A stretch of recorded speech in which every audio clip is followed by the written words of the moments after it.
Impact confirmed. The Slayer has been activated. Demonic threat level increasing. Hold the line! All the power of hell cowering before one man. id Software presents Doom, The Dark Ages. Available now on Xbox Series X and S, PlayStation 5, and PC. Rated M for mature. ChatGPT Plus is free for college students through May. Here's the thing. You've got a lot to do between now and then. Studying for finals, writing papers, trying to keep your life on track. And ChatGPT can help with all of it. It can quiz you for your econ exam, make a study guide from your French notes, plan out your meals and study breaks. It can get really specific on how you like to learn. It can even help you come up with ways to stop procrastinating. So from now until summer break, take advantage of all the ways ChatGPT can make your life easier. Restrictions apply.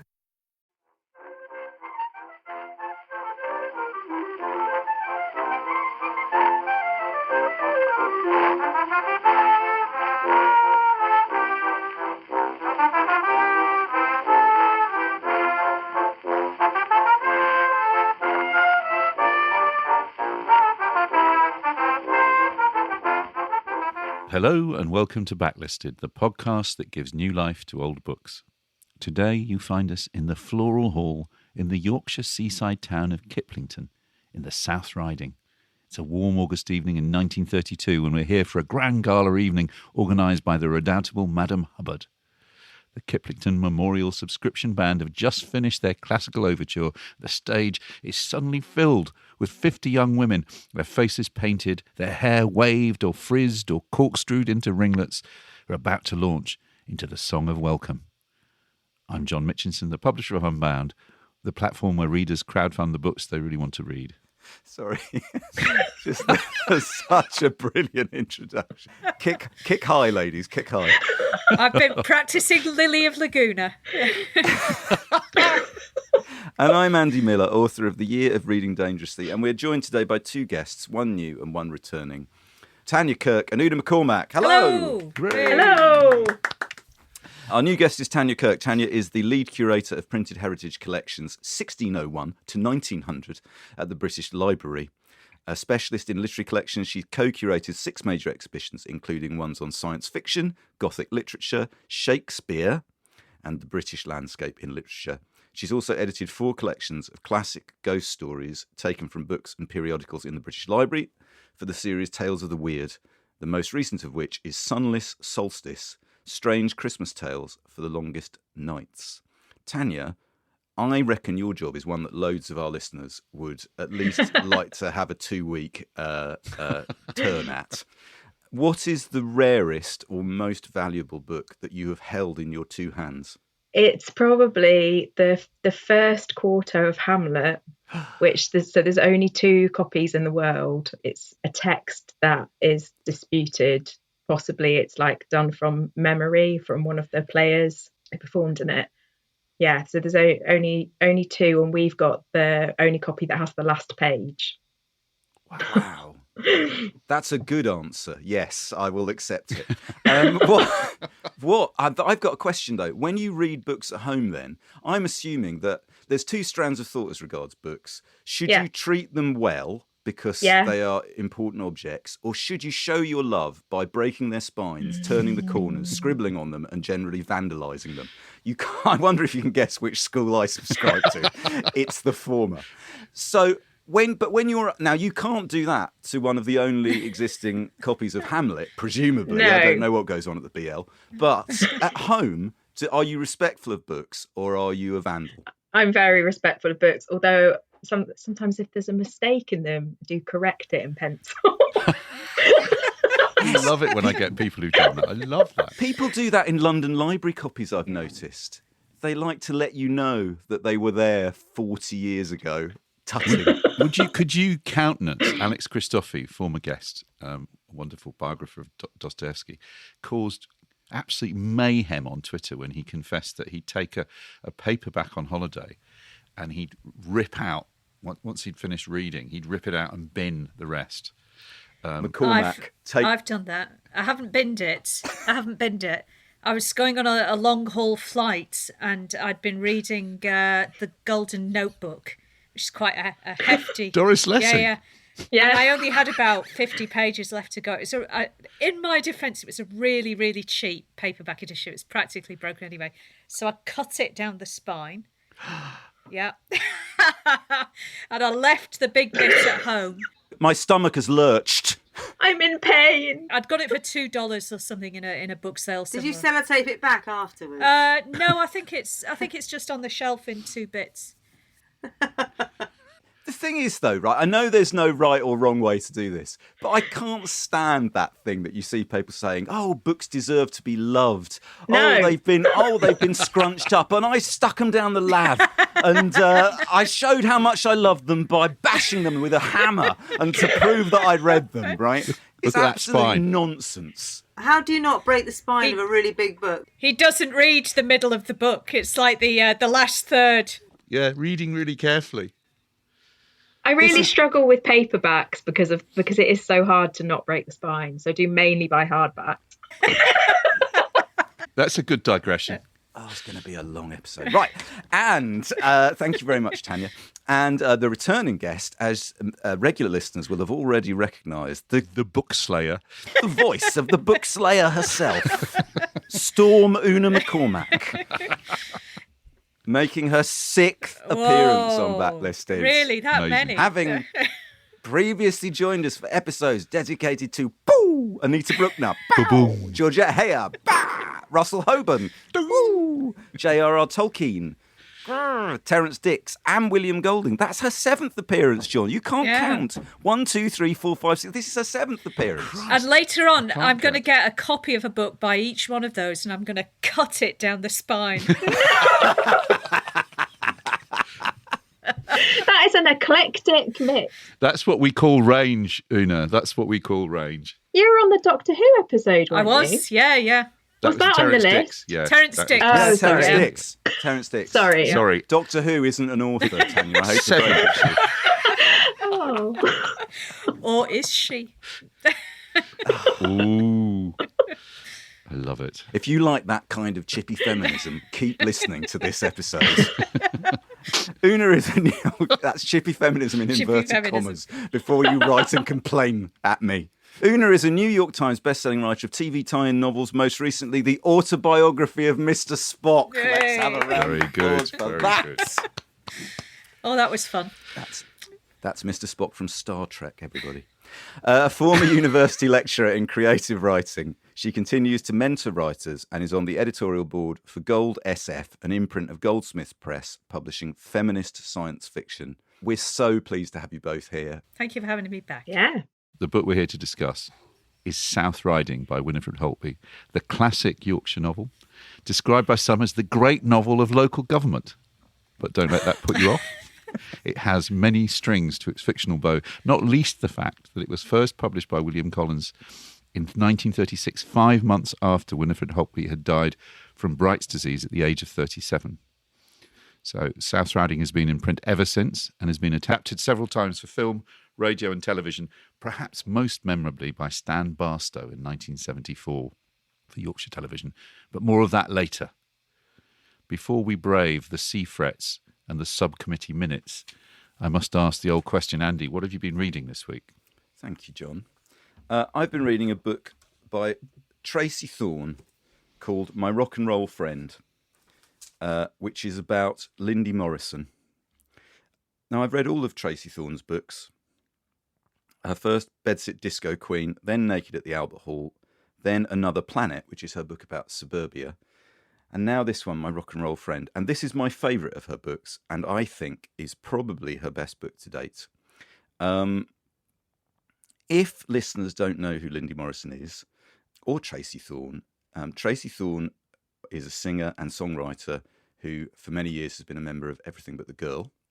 And Lindy Morrison is an artist and musician who was for many years the drummer in the original lineup of the Australian band, the Go-Betweens. Tracy's book about her friendship with Lindy goes back to the 1980s. They met backstage, I think I'm right in saying, at a gig. And really it's a book about the ways in which rock and roll is perceived as a boy thing. And despite my lifelong battle not to be seen as a bloke, I read this book and thought, I am guilty of some of the behaviours within this. And even at the age, yes, Nikki's nodding. You are, Andy. Even at the age of like 53, I thought you can always do better, right? I don't really like the go-betweens, so it might be easier for me than it might be for some of our listeners to take this book on its own terms, because one of the things it does is it talks about Robert Forster and Grant McLennan, and who were the songwriters in the go-betweens, but it tries to recontextualise them not as the leaders of the group, but of two of the members of the group, trying to say the go-betweens would not have been the go-betweens without the chemistry, influence, musical contributions of Lindy Morrison. But it's in the nature of how we talk about rock and roll, or many art forms, to marginalise not just women, but also drummers. This is a very pro-drummer book. So really, Tracy's book is a sort of very witty, readable, polite corrective. It's telling the story of a group that you think you might know about, and the role of a woman within a group that you think you might understand in a different way. And I found it incredibly thought-provoking. Also, I've got to say, in the chapter Good Girl, Tracy quotes from the following authors in this order: Claire Deidre, Deborah Levy, Ricky Lee Jones, Simone de Beauvoir, Agnes Varda, Anita Bruckner, and Kim Adonizio. Right, so she's very much in the Andy Miller zone of interest there. So thank you very much, Tracy Thorne. So I'm just going to read the opening bit of this book, and the opening, the main chapter, the first chapter is called Boys' Games. Sydney, 1988. A woman is in a TV studio being interviewed. She's being interviewed because she's the drummer in a rock and roll band. Beside her sits one of the band's songwriters, who used to be her boyfriend. He's wearing a necklace and lipstick. The interviewer is a geeky-looking guy in glasses with tinted hair. The woman is a blonde in a t-shirt, sitting with her legs apart, a short skirt pulled up between her thighs. The interviewer wants to talk about sexism, and so most of the questions are to the woman, because sexism is a problem for women to explain and define and answer for. We know this. Now, Lindy, is there any difference, do you think, between men and women's ability to express emotion? She starts to answer. Her face is serious, polite. Then she smiles. Yes, there's an enormous difference. I think that women can express emotion by being hysterical, and the thing that's said to me most often within the band, she looks up, thinking hard, leg jiggling slightly, then looks to the songwriter, is to stop being emotional, stop being angry, stop expressing it. Because I think we're encouraged as youngsters to cry, and I don't think boys are allowed to, and I think there's a secret language men have, which is why you're all so much in power. She pulls back, takes hold of her hair and scrapes it into a ponytail, looking down and grinning widely. She seems placatory, but then suddenly her tone changes, becoming faintly angry. Turning again to the songwriter, she says to him in a louder, harsher voice, "Robbie, are you going to let me talk, or are you going to play this game with him?" The camera pulls back, so now the songwriter is in shot too, and she is gesturing between him and the interviewer. "Are you going to play this boy's game?" She slaps her legs. "Okay, let's not be serious. Let's play boys' games." "Now, no, the interviewer interjects, but it's too late. She's reaching beneath her chair for something, and she pulls out a water pistol, and her voice is rising now. "My God, I'm brilliant at boys' games," she squirts. The interviewer has a hand up to protect himself and turns. "Absolutely brilliant." And she squirts the songwriter, who also has a hand up. All three of them are smiling, but something has been unleashed very, very quickly. The atmosphere is electric and alert, all eyes on the woman and what she might do next. The audience applauds. Cut. That's My Rock and Roll Friend, so called because Tracy proves that her friend can be rock and roll, and more scary, and more dangerous, and more unsettling than anyone else in that book. So that's published by Canongate, and it's out at the moment, and it's brilliant. John, what have you been reading this week? Well, as promised, I am ready now to talk about The Books of Jacob by Olga Tokarczuk. We've been building up. Go on. Well, it's a 900-page novel of genius. It does sort of live up to its billing. It's the book that won her the Nobel Prize for Literature.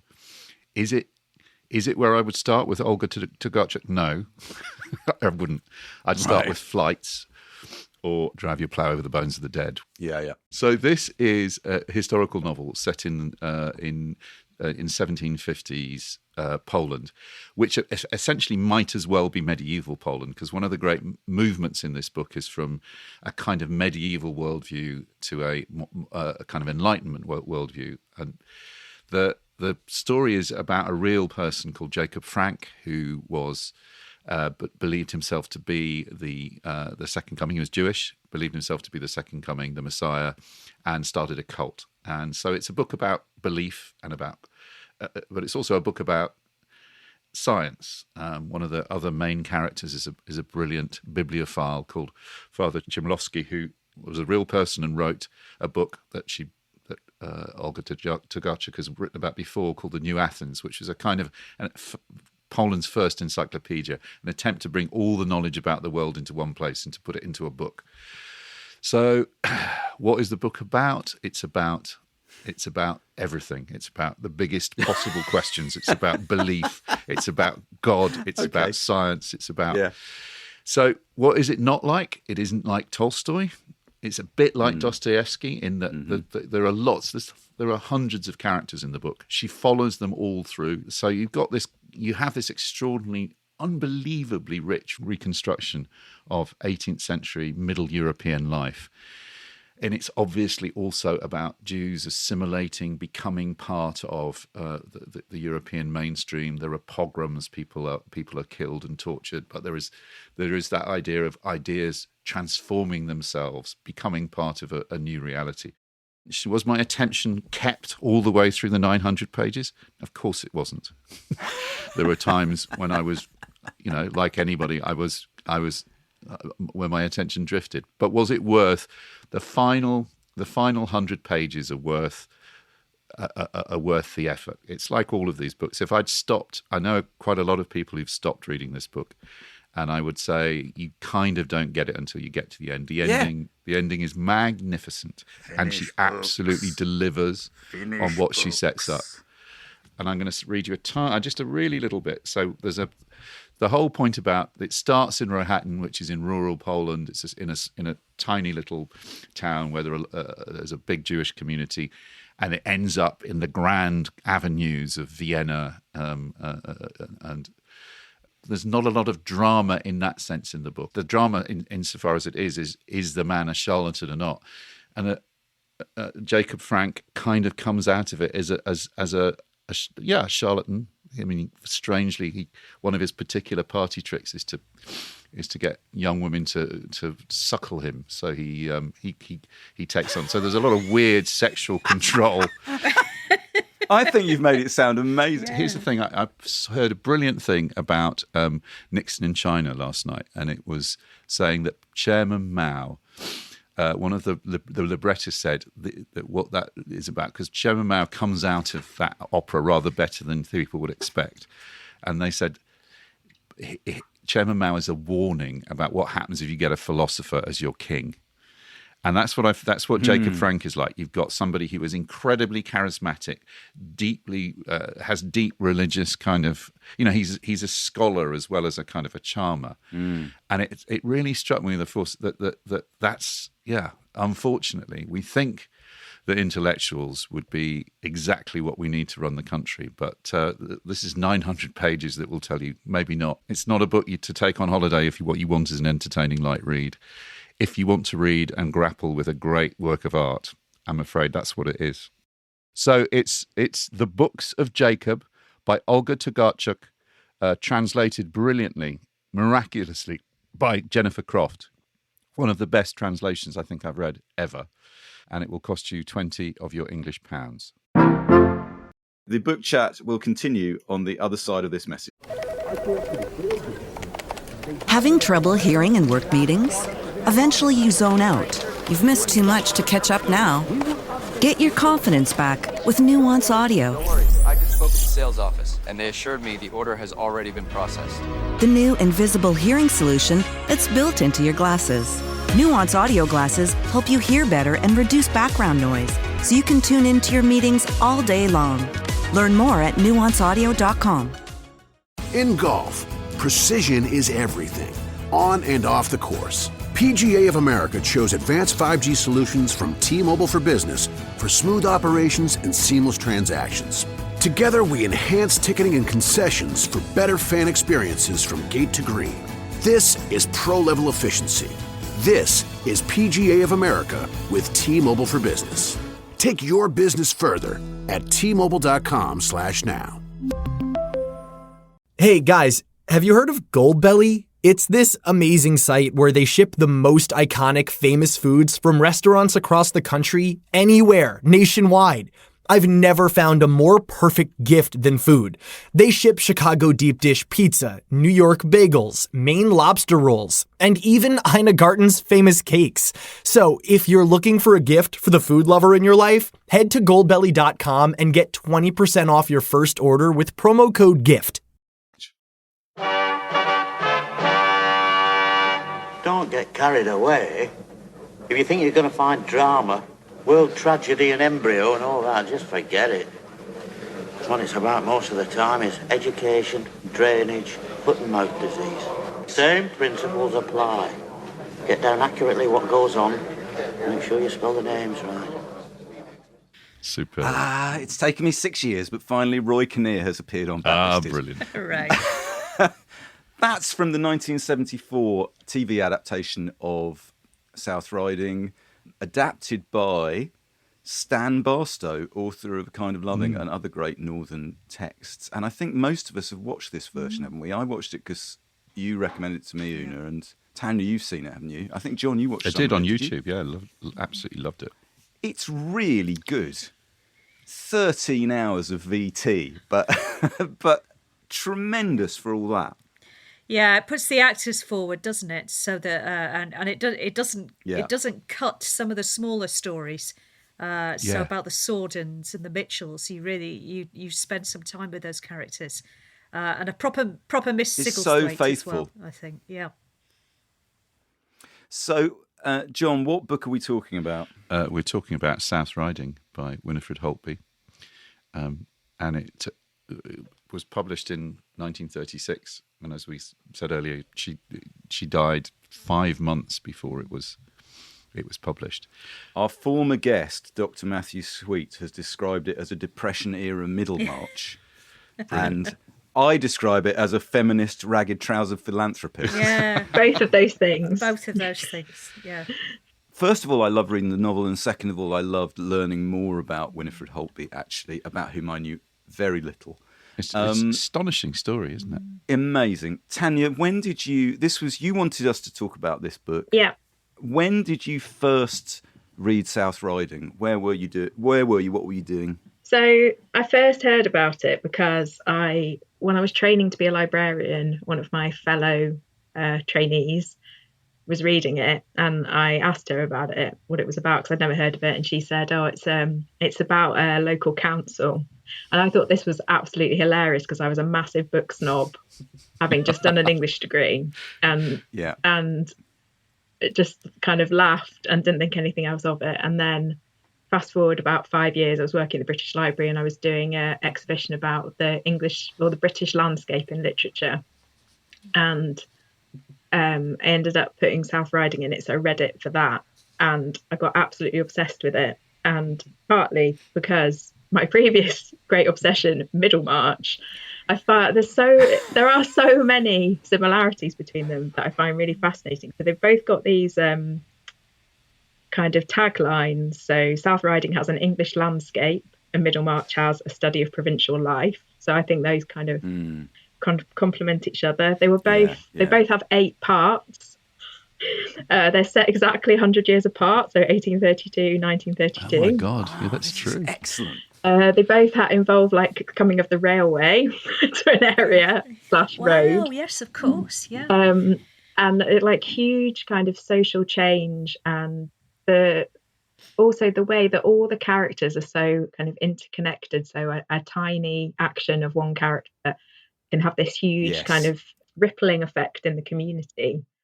I haven't found anywhere that Winifred Holtby has said, "Oh, I really love Middlemarch and I want to write a version of it for Yorkshire in the 1930s."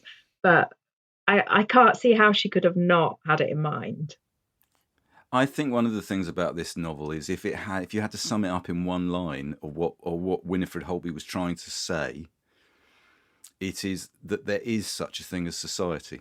Yeah, absolutely. Yeah, absolutely. That the private and personal and political cannot in fact be divided, because they all influence one another, and they in turn affect the life prospects of different members of your community and your society. I love your comparison to Middlemarch there. I mean, my comparison to Ragged Trouser Philanthropist is nothing more than it's a load of Bolshevik propaganda. But members of the Labour Party might disagree. Una McCormack, tell people how much you've read to get ready for this episode. You are amazing. We called you Hurricane Una. Tell us. You see, I've had all her books stacked up, and I've been working through them slowly. I read Poor Caroline and Mandor, and I read Astonishing Island. Yes. Land of Green Ginger. Yes, I read Land of Green Ginger. I watched both TV adaptations. I watched the film. Me too. Yeah, I watched Testament of Youth, the 70s one. I really recommend that. And I read, what else did I read? I read her book about women in a changing civilization. Oh, and Testament of Friendship. I had a read. Did you read the Virginia Woolf book? I'd read that before. Yeah. And yet you have nothing to say about Winifred Holtby. I've hit a dead end. What is Winifred Holtby to you? Because I remember you mentioning this to me years ago, right? Yeah, so when Tanya came up with the idea for this episode, I thought of you immediately, because I could remember you saying, if you ever do Winifred Holtby, I'd love to be part of it. I was doing a review of a book of, it was a collection of articles from the Guardian Women's page. And it was actually, it was by Kira Cochrane. It was recent journalism. But as is my wont, I went off and read around the subject. And I found a collection edited by Mary Stott, who'd been editor of that page till 1972. And she'd reprinted in that collection, she'd collected journalism from the first half of the Guardian Women's page. And the essays that stood out to me were the ones by Winifred Holtby. And there were two in particular. There was one about the need for a gender-neutral personal pronoun, and one about getting kicked out of a hotel after hours because she and her companion didn't have a gentleman friend with them. And the voice just leapt off the page. It was vivid, it was smart, it was contemporary, it was sharp as nails. And from there, I went to, I was most famous of South Riding. Picked up South Riding. Poof! It sort of blew my mind. I think there are two people in the world, two types of people, aren't there? The people who go, "Oh my God, it's a book about local government," yeah, and then there are people who go, "Oh, a book about local government." Clearly, I have been both of those people. Yeah, if it was set in space, it would be like my perfect novel. It would be Nigel Neal's book of local government. There is a science fiction novel by a Hull-based author concerned with the management of sewage at Slow River by Nicola Griffiths. So there is a kind of she mentions Land of Green Ginger on the first page. So there's a sort of so a book that and exactly what you were saying, Tanya. This proof or using the novel to say we are connected. If you sneeze there, you kill someone there, and if you kill someone there, you ruin someone's life, and it's just brilliant. John, what did you make of this novel or of Winifred Holtby's writing? Absolutely loved this novel. I'd always meant to read it because it was one of my grandmother's favourites when I up on the northeast, and she more or less instructed me to read Testament of Youth and Testament of Friendship at a relatively young age. Those were books. Those were kind of holy books for her. But I'd never read South Riding. I was aware, obviously, in 1974 when I was, whatever it was, 12, 11, of the TV show because it was watched religiously. It was that Sunday night, whatever, serial. Yeah, I remember thinking at some point I must read it and see if it's as good as it seems to be. So it was this massive treat, really, to read it. I mean, I know it's a horrible, horrible cliche, but this is not a difficult book to read.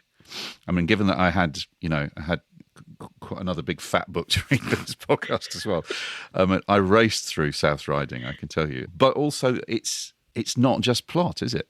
As we'll discuss, I'm sure. I mean, I think she's an astonishingly good writer. Lots of unresolved psychological stuff in this novel. I feel that she's, this is a woman who knows she's dying. You feel that. I mean, that was a useful thing to know because there are a couple of characters in the book who also know they're dying, and she writes about that with such tenderness and precision. Yeah, so it's marvellous. It's what I think. For anyone who's not read South Riding, who's slightly alarmed by the prospect of a novel about local government, don't worry. Here's the trailer from the most recent television adaptation of South Riding, and, hang on to whatever it is you're sitting in at the moment.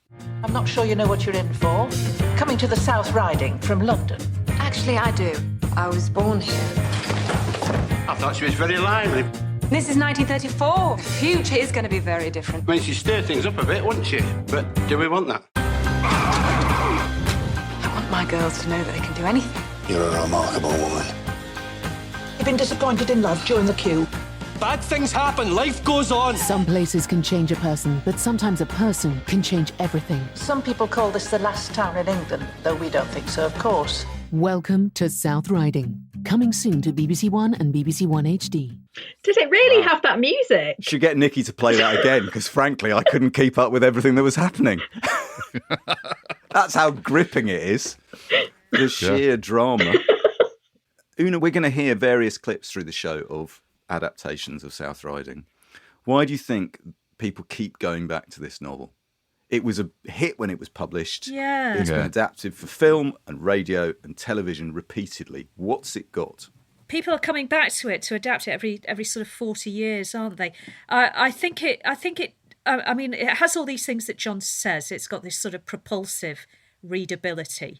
It's got optimism. It's got a really sharp eye. I mean, she's not a fool to her politics. She's got a sort of intelligence about what people are like. The reason I think it speaks to us so much at the moment is I feel we are now at the final act of where this book is as a kind of first act.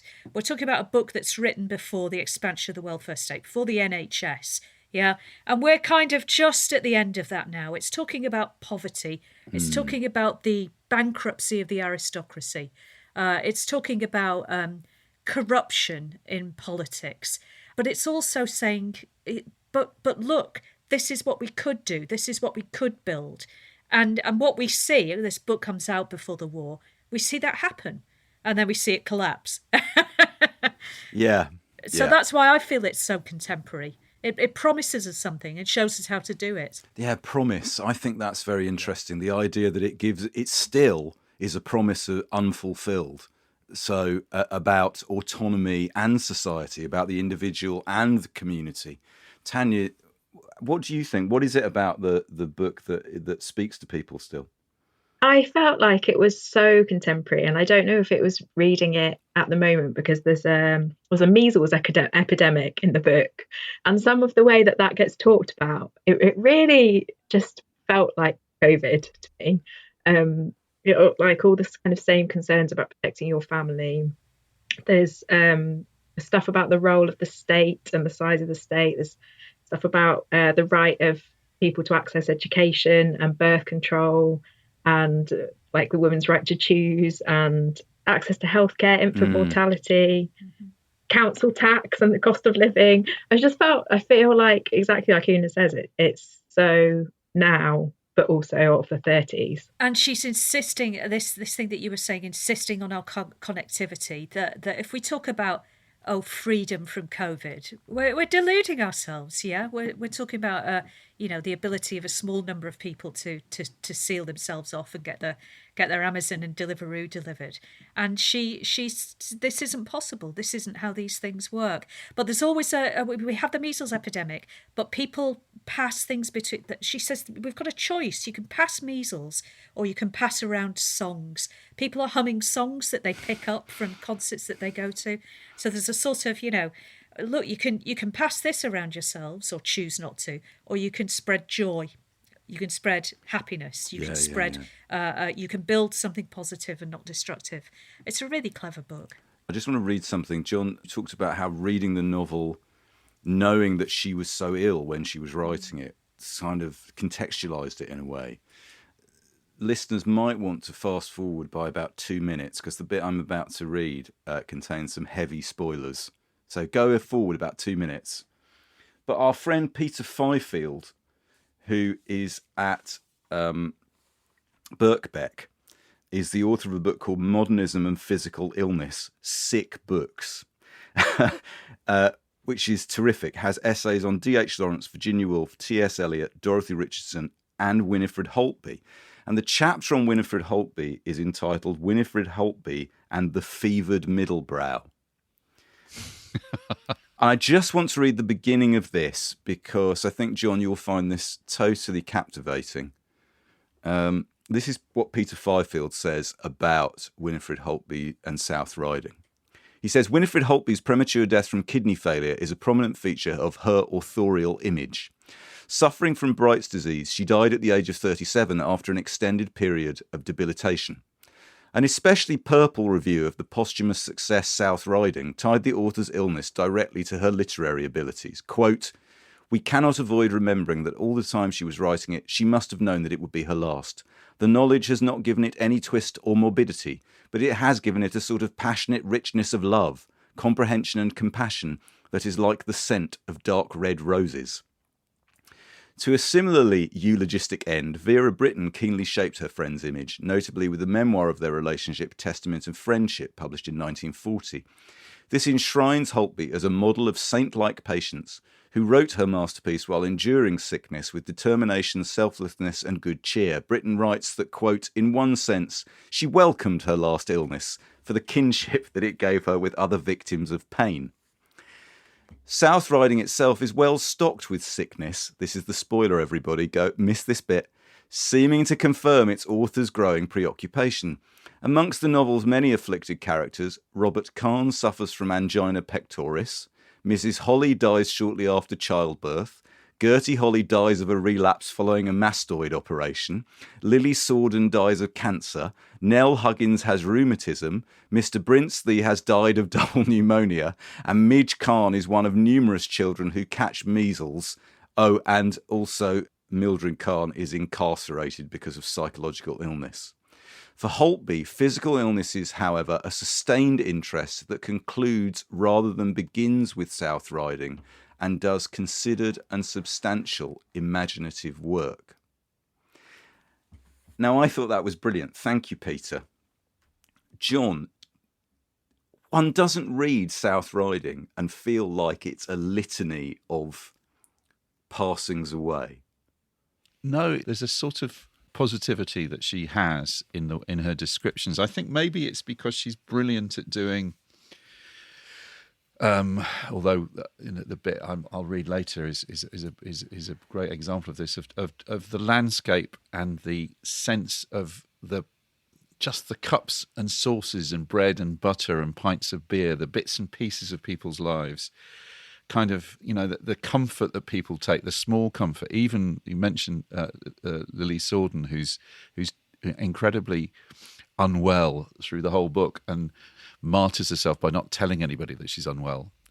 But even that, she manages somehow. There's an amazing sequence where she's obviously on opium, and she's kind of just drifting, and it's kind of Keatsian in the way that people pass like shadows in a fog. She had no contact with them. If she spoke, she could not remember what she said. So I think there's a in the same way that she's politically very balanced, You know, she explains why it is, you know, the Labour Party don't get through to people who work on farms. You know, the Khan's people who can't, you know, who are more harsh on people who they think getting benefits than the Tory politicians. Anybody wanted to say, give me a novel which enshrines the best of democracy, both in terms of her vision as a novelist, but also in terms of her vision, as you said earlier, Andy, of society. It's South Riding. But also, it's magnificent. Artistic democracy, right, Una? There's absolutely. She manages to tread a path between the modernism of Virginia Woolf, which she is tremendously familiar with, and the kind of Boots Lending Library middlebrow female novel, as it would have been. You know, this book is deliberately designed to be something of a Trojan horse, right? The idea is, I think that's exactly right. It takes on the characteristics of the middlebrow novel of the era while being full of very subversive things. But it's really interesting that her mum didn't want it to be published because the character of Alderman Mrs. Beddoes is based on her mum, Alice Holtby, and Winifred died, and Vera Brittain wanted to get the book published, and Alice was really against it because she knew it was going to be embarrassing for her because Winifred had used real things that had happened in the East Riding. And I think Alice Holtby wrote something like, I really wish that I could have edited it so it would have been more like the story of the 1938 film, which is much more like a middlebrow story, isn't it? Like it's got a kind of a happy ending and and it ends with a kind of an affirmation of, you know, Britain together, presumably, you know, on the verge of war. Yes, you know, it ends in harmony. But it would have been a much less good book. Oh heavens! The Jubilee is the Jubilee feels very, very relevant, doesn't it? The ambivalent view of Britain together. Yeah. Well, I'm going to read a blurb in a minute, but before, as you mentioned, the 1938 film adaptation. So the novel was a big success when it was published, and as a result of which they made a film quite quickly. Quite an important British film of its era, in as much as a lot of it was filmed on location, which is very unusual. But we've got a clip here. You're going to hear Edna Best and Ralph Richardson, amongst others. This is a scene where our heroine is being interviewed by the local town council for the job of headmistress at the local girls' school. Are we ready for Miss Burton? Yes. Sit down, Miss Burton. Mr. Snaith? Tell me, are you used to handling a large number of girls? Fairly. How many? About 740. Oh, aye. Excuse me, Miss Burton. Do you use makeup? Certainly. When it's necessary. Oh, dear. Dear, dear, dear. I don't believe that a schoolmistress should look a frump. I think it sets a bad example to the girls. Very sensible. Why do you want to come here when you've been teaching in London?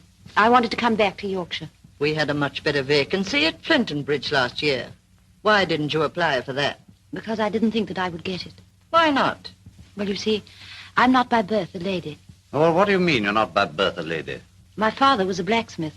Well, what part of the Riding do you come from? Lipton Hunter. My mother was the district nurse. Oh, yes, I remember.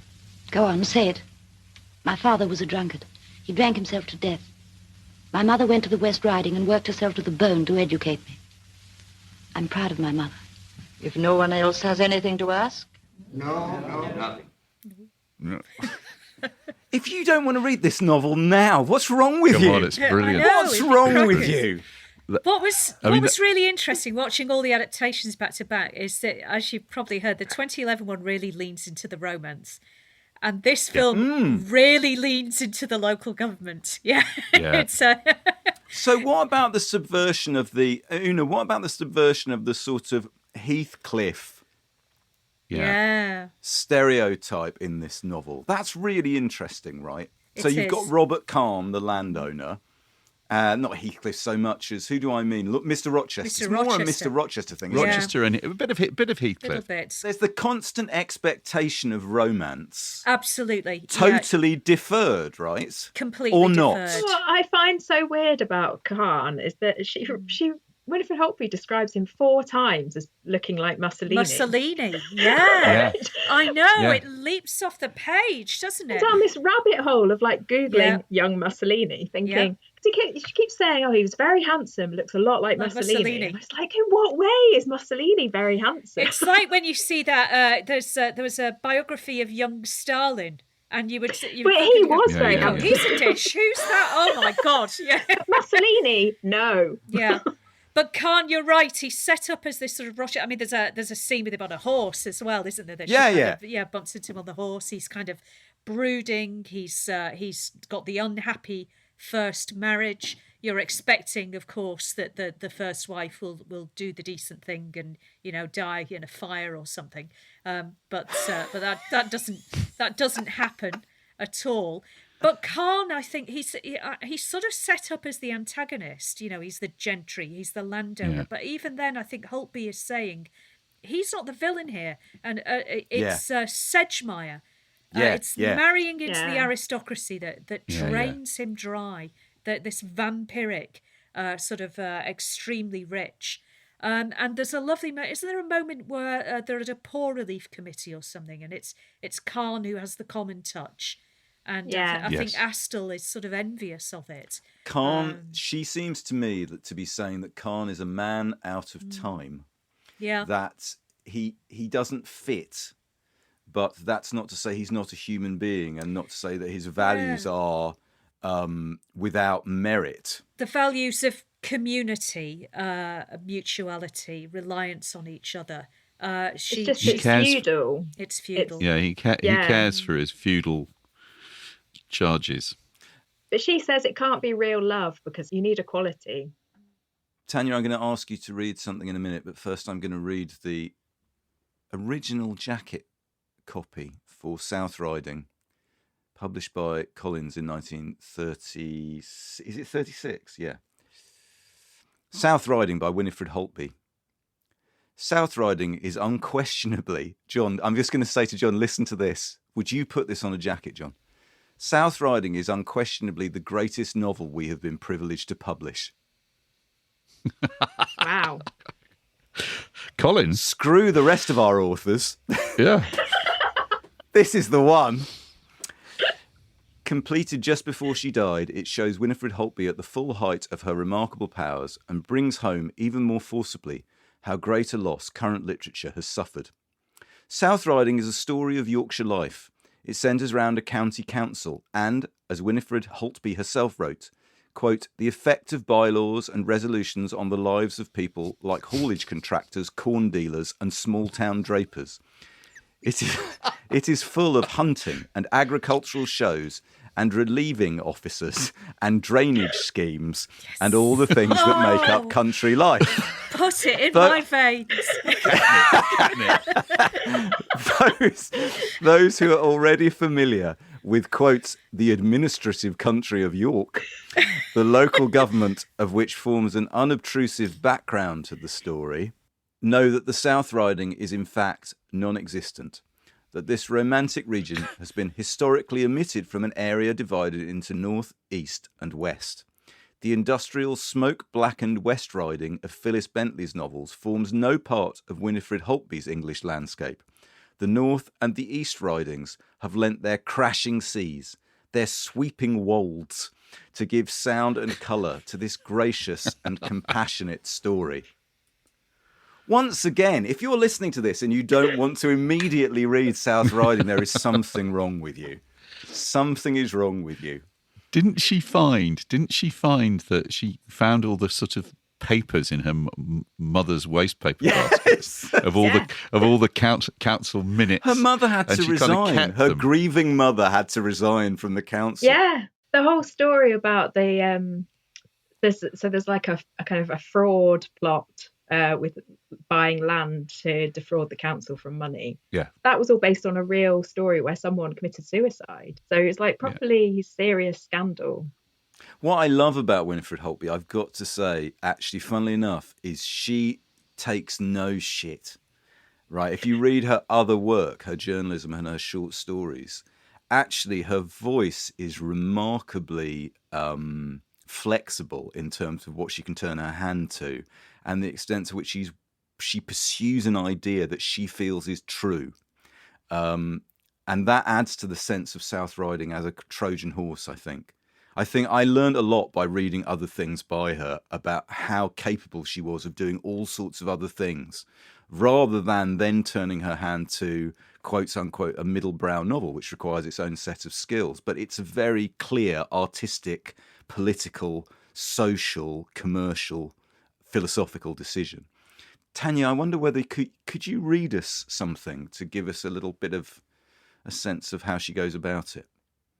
Yes, I'm going to read a bit from the epilogue to the book, which is set in the Jubilee of 1935. And this is Sarah Burton, the headmistress, talking to her pupils. And do we think Sarah Burton, just for people who haven't read the book, we do think Sarah Burton and author Winifred Holtby have a few things in common, don't we? Yeah, so Sarah Burton's like the socialist feminist character in the novel, who has a very set idea about what reform needs to be. She says she's a member of the Labour Party. She's opposed to Khan and that he's kind of all about the feudalistic past, and she wants a kind of a new future. And this is what she says to her students. Don't let me catch any of you at any time loving anything without asking questions. Question everything, even what I'm saying now, especially, perhaps, what I say. Question everyone in authority and see that you get sensible answers to your questions. Then, if the answers are sensible, obey the orders without protest. Question your government's policy, question the arms race, question the Kingsport slums and the economy's overfeeding school children, and the rule that makes women have to renounce their jobs on marriage, and why the derelict areas still are derelict. This is a great country, and we are proud of it, and it means much that is most lovable. But questioning does not mean the end of loving, and loving does not mean the abnegation of intelligence. Vow as much love to your country as you like. Serve to the death if that is necessary. She was thinking of Joe Astle killing himself by overwork in the Clydeside, dying for his country more surely than thousands of those who today waved flags and cheered for royalty. But I implore you, do not forget to question. Lead on, girls. Yes. So great. Lead on, girls. Like the leaving school speech you all want. Miss Jean Brodie, also a great fan of Mussolini, lest we forget. Yes, I was going to say that the Mussolini thing was big in the 30s before it all went wrong. I would like to ask Una and John, there's also a kind of brilliant social survey element to this novel, which I do not think was very common in the 1930s. Certainly not with the compassion and democratic approach that Winifred Holtby shows. I think she conceived of the book as a social comedy. I think that's what she had in it. That's what I feel. When I'm struck by when you read the brilliant little chapter headings, you know, Midge enjoys the measles. The Hubbard's only object is philanthropy. Mrs. Beddoes has 3 men to think of. Barney Holly blows out a candle. Yeah. Yes. Yeah. Nat Brimsley does not like rabbit pie. Yeah. I think what you've got really is you know, she wants to write a comedy, but she's writing a comedy as she's dying. And I think that kind of sense of wanting the book to have a deeper resonance, you can feel her allowing the characters to move. But having said that, when she does do comedy, she does do it very well. And there is a brilliant scene where the widow, Mrs. Brimsley, the widow, and the somewhat feckless Mr. Holly, whose wife has died in childbirth or shortly after childbirth, and he has, is it 7 children? A lot of children. But he is a charmer, and he's got amazing, a beautiful tenor singing voice. And it's one of the more amusing seduction scenes in literature, I think, when they're thrown together. They're thrown together in the bus. I'll just read a little bit of it. Anyway, "You're the salt of the earth, and don't I know it," he sighed, that sheltering impersonal arm round her waist tightened. "A fat lot of use to me, that is, stuck away in Cold Harbour with one son that wouldn't know spring chicken from a black pudding and another that knows all right but would rather have cocoa and jam and peg pudsey than boned turkey and bacon cakes in his poor old mother. As for Bill Hyer, he's as nice a chap as you could wish, but he's not human. There's something about a bachelor as neat in the house as he is that isn't natural, I say. He might as well have been a girl." "That's right. It's not natural. Though maybe if he had 2 arms instead of 1, they'd be tickling to get round you." With ladylike oblivion, Mrs. Brimsley ignored altogether the arm which was already around her waist, so preoccupied were the 2 on their front seat that they did not notice how the bus moved now more quickly, now slowly, at foot pace in the enveloping fog. They had even forgotten there was a fog at all, when a violent jolt suddenly threw Mrs. Brimsley right into her escort's arms, and him onto his knees beneath her, gallantly shielding her from further shock. 2 children screamed, the setter yelped, a basket of live chickens flew from the rack and landed on an old gentleman's bowler hat. The conductor called, "Oops-a-daisy, keep on smiling, keep on shining," but the left forewheel of the South Riding Motor Services bus was in a ditch. "Oh, God! Oh, God!" gasped Mrs. Brimsley. "That's all right, muttered Mr. Holly, his mouth full of her hair, for her hat had fallen off, and she lay draped across his head and shoulders in an attitude not unlike that known as the fireman's lift. She had lost her fur, she'd lost her paper carrier of tomatoes, tea, heather mixture, knitting yam and zambuk. She had lost her nerve completely. But Mr. Holly's arms were round her, and Mr. Holly's chest, as he struggled up and levered her back onto the now sloping seat, seemed a pleasant and comfortable place on which to have hysterics. So Mrs. Brimsley, an energetic woman with courage enough to face life's real crises without faltering, abandoned herself to the luxury of this lesser occasion and laughed and cried in unashamed abandon. Oh, it's brilliant. Very good.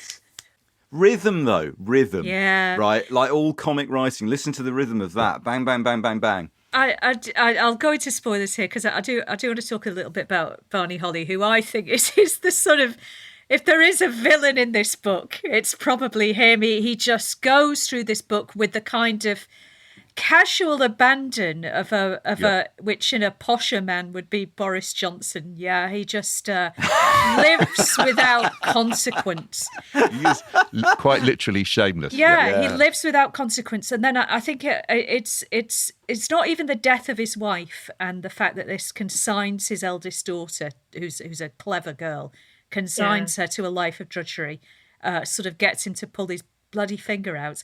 It's the death of the little girl, isn't it? And the way he sort of sorts out his mess is by seducing Jessie Brimsley on the bus.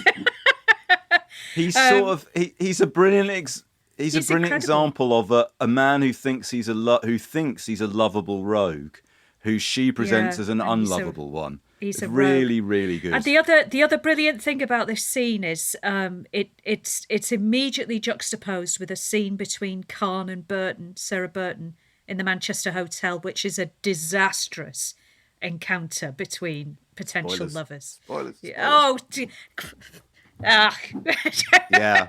Doesn't make any difference. Read the book anyway. I was going to say the other thing about Holly. The thing I find really depressing is that basically his wife dies in childbirth because Lydia, their daughter, makes them a cup of tea. Yeah. And that like revives him enough to want to have sex with his wife, who's not supposed to have any more children. And so, and the mum tells Lydia, it's like, you shouldn't have made us that cup of tea. If only you'd not made that cup of tea, Lydia, you could have taken up that scholarship. My God. Yeah.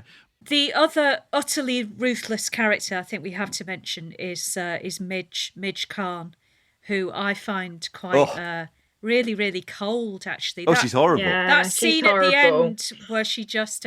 So there's an article in Harper's from 1941 called Who Goes Nazi? And you look at Midge Khan and you think, my God, you're the Unity Mitford of this book, aren't you? Oh, God, she is. Brilliant. Well, let's hear another little bit from an adaptation. This is from an American radio adaptation from 1948. And what you're going to hear is Hester Sondergaard as Sarah Burton, who has just helped Robert Kahn deliver a calf in the middle of the night. Oh, great scene. And they've repaired to his house to talk through the night they've had. And you're going to hear Robert Kahn here, played by none other than Charles Lawton. No, this room is beautiful. Aye, it has dignity in the half-light of the fire and the candle flame. It's not so pretty by day. This big house is crumbling to pieces over my head. That portrait over the mantel. Her eyes. She was the loveliest woman I have ever known. I loved her from our first meeting, her beauty and her courage and her laughter, but I never really understood her. She was always a stranger to me. She was like some wild thing, reckless and enchanted. She roared like the wind and danced and went her own way, but first it was travel. Biarritz, Monte Carlo, Baden, Vienna. We lived extravagantly, hunting all winter, fishing sometimes in Norway. I could afford it those days, and I was happy. But when Midge was born, all that changed. Muriel lost her balance. Poor beauty. And since then, she's been shut away. I blame myself she didn't want the child. Oh, how terrible. Perhaps she never even loved me. I don't know. I shall never know. But I loved her, and that was enough. Since then, I've mortgaged Maythorpe, stinted my daughter's education, drained the farm to the last penny, let the house go to rack and ruin to see that she has every luxury of treatment and comfort that money can buy. Oh, she isn't beautiful now. After 14 years. I won't fail her, though, if I have to sacrifice everything. Oh, man. Wow. That whole scene is completely out of character for him as well. He would never say all of that. Just suddenly emoting there in front of a portrait. After the cow. Right, so it's an adaptation that condenses the 500-page South Riding to 1 hour of drama. Whole hour. Not 13 hours like Yorkshire TV or 3 hours like the BBC, but a whole hour is devoted to it. I wonder, could we talk a little bit about some of Winifred Holtby's other work before we have to wind up? Una, is there a typical Winifred Holtby book? That's a really interesting question. No, I mean, it would be South Riding, but only because I think in South Riding, that's the book where she's at the top of her game. I think it was funny. There was something on Twitter the other day about, has anyone written their masterpiece before the age of 35? And I think you do see kind of you do see run-ups for this. So there's a great comic novel called Poor Caroline, which is about a woman trying to clean up the British film industry. And a bunch of crooks and swindlers sort of circulate around her and try to get her money out of her and that sort of thing. Mandoa is another comedy about colonialism. It's very like Black Mischief. I think they're published more or less at the same time. But it's not cynical. I've only read 2 of her other novels. I've read Land of Green Ginger and The Crowded Street. And I just felt like they were... like you could see hints of South Riding, but they were very different in that I feel like they are much more like traditional middle brow. There's kind of melodramatic aspects. There's like a little kind of Mary Webb type style element in there. And there's no melodrama in South Riding. It's just so beautiful and unsentimental and well observed. I think this is the book where the journalism and the novels come together. I think it's typical to kind of think of Holtby as maybe, she's pulled one way by the journalism, she's pulled one way by the novels, but I don't think that's the way to think about it. These were always powering what she did. The journalism is sharp, has the eye for, that detail that will feed into a scene like that comedy on the bus. Her ability to juxtapose scenes in the way that we talked about. You just wonder what she would have done next. What would have been the book after South Riding, I think, because all that apprenticeship just turned out this masterpiece. It's incredibly inspirational in that even though, so Astle, who's the kind of the big socialist character, doesn't kind of achieve what he wants to achieve in the South Riding or just in life. But he writes to Sarah and says, I think even if there's another war and what you've built up doesn't come to fruition, you've still done really good work. And that really, I'm going back to Middlemarch again. So the last line of Middlemarch is like my self-help book, which is basically saying the world gets better because people are doing small good things that are within their remits, and it won't be remembered, but it makes everything better for all of us. And I just think it's so great. Yes, indeed. Well, listen, before we wind up, last week I read Winifred Holtby's book, The Astonishing Island, which no one had borrowed from the library for 30 years. It's never been republished. And Una McCormack, you read this as well, didn't you? I've got my own copy now, but I booked a special trip to Newnham College Library to read their copy. I sat there in the library there and read it, and as my extra deep dive into Winifred Holtby, I thought I'm going to do this. I'd just like to read this one bit from near the beginning. This is a satirical novel in the kind of tradition of H.G. Wells, and regular listeners will hear me rolling my eyes as I say this, Patrick Hamilton's Impromptu in Moribundia, where you wouldn't expect this author to write this kind of book. But it's really funny, isn't it, Una? It's genuinely funny, some proper laughs in this. And in terms of, so the idea is it's about a man called Robinson Lippingtree Mackintosh in the tradition of Robinson Crusoe and Gulliver, who lands on an astonishing island, which may well be the United Kingdom. He's washed up on a beach, and this is what he finds. Those not occupied with papers in some form were supervising the labour of young children, who were employed at digging trenches and mounds and irrigating the sand, etc. And I thought at first that these people must be mad to employ child labour to till the land where no crops grow. But I learned afterwards that it is the nature of the islanders to mimic labour for pleasure, as I shall presently explain. Directly I struggled to the shore, being almost exhausted, a man laid his hand upon me and led me into a large building where I thought he would offer me food and shelter, so went gladly. But he shouted, "Islanders to the right, foreigners to the left, have you anything to declare? Any perfume, cigarettes, matches, artificial silk, optical instruments, tomatoes, motor cars, imported grapes, or copies of The Well of Loneliness?" Yes. And I said no. I said no. I had nothing but my trousers, which were wet through having used my shirt as a sail. And he said, "You can't sunbathe here." And I said, "I see I can't. There's no sun." And I explained that I was shipwrecked. And I told him that I was not the only shipwrecked wretch landed from the storm, for I had seen 5 or 6 unhappy women, one with a small child and one of venerable appearance, who crawled half naked and blew with cold from the waves just after me.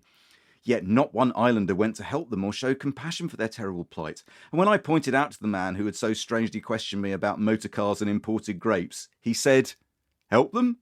Oh no, we can't interfere with the ladies nowadays. Not that I approve of mixed bathing myself." And indeed, I soon learned that this was no accident, but that the women had removed their warm clothes and entered of their own free will into the water, cutting their feet upon the shingle and suffering agonies from cold and misery in order to give themselves pleasure. And yes, ladies and gentlemen, that is Winifred Holtby on the topic of wild swimming there, Nikki. So still satirical and still valid, and not in print, The Astonishing Island, but I really, really enjoyed that. And now we must leave the sea cliffs and the rolling farmland of the South Riding behind us and offer huge thanks to Tanya and to Una for allowing us to roam freely across this wonderful novel, to Nikki Birch for braiding a single story out of our 4 voices, and to Unbound for all the bacon cake. You can download all 157 previous episodes of Backlisted, many of which feature Una McCormack. Plus, follow links, clips and suggestions for further reading by visiting our website at backlisted.fm. And we're always pleased if you contact us on Twitter and Facebook, and now in sound and pictures on Instagram too. You can also show your love directly by supporting our Patreon at patreon.com/backlisted. We aim to survive without paid-for advertising. Your generosity helps us to do that. All patrons get to hear Backlisted episodes early, And for little more than the price of a round of bass in the Nag's Head, Lock listeners get 2 extra Lock Listeds a month. Our own cosy staff room where we 3 sit drawing up lesson plans for listeners and assigning marks to the things we've seen, heard and read in the previous fortnight. Lock listeners also get to hear their names read out on the show as a mark of our thanks and appreciation. And this week's batch roll call is Pat Carey, thank you very much. Paul Narvaez, thank you. Ali H, thank you. Fergal Kinney, thank you very much. Sladjana Ivanis, thank you. Ken Samuels, thank you very much. And thanks to Ginny Annison, to Edwina Lana, to Joe Carter, to Hannah James, to Patricia Amort, and to Mike Allen.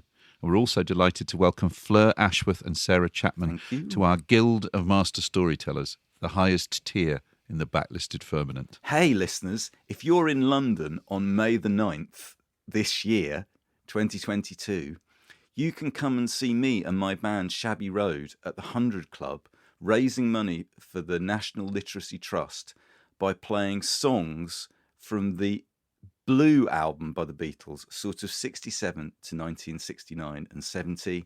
We've been rehearsing really hard and we can almost play them without looking at the music now. So given that the Beatles no longer exist, Shabby Road does exist, and you can get tickets for the gig at wegottickets.com/event/537443. All the money we make will go to the National Literacy Trust. And last time we managed to raise £10,000, and we're hoping to do better than that this time. So come along. It's charity. Let's be honest. It's a false flag operation, the charity, to allow me to tit about on stage singing Beatles songs. But nevertheless, more children will learn to read as a result of us doing it. So support it. Win-win. Gotta be. As we've said repeatedly in this episode, you know, there are 2 types of people in this world. People who want to read South Riding and fools. That's right. So we hope you enjoy it, because nobody who listens to this would fall into the latter category. Right, Johnny? Yes, completely right. In the words of Sarah Burton, if the law is oppressive, we must change the law. If tradition is obstructive, we must break tradition. If the system is unjust, we must reform the system.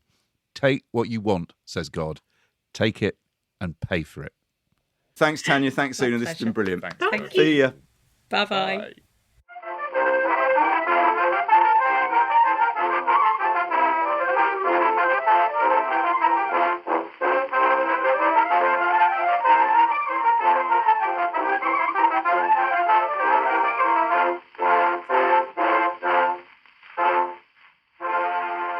I took a good look at myself, realised that I was 39 years old. But I'm not going to stagnate up there, no fear. There'll be far too much to do. I'm a fighter and I love teaching. I don't think you've ever understood just how much. I think I'm born to be a spinster. And if that's the case, then by God, I'm going to spin. If you prefer to listen to Backlisted without adverts, you can sign up to our Patreon. It's www.patreon.com/backlisted. As well as getting the show early, you get a whole 2 extra episodes of what we call Lock Listeds, which is Andy, me and Nikki talking about the books, music and films we've enjoyed in the previous fortnight.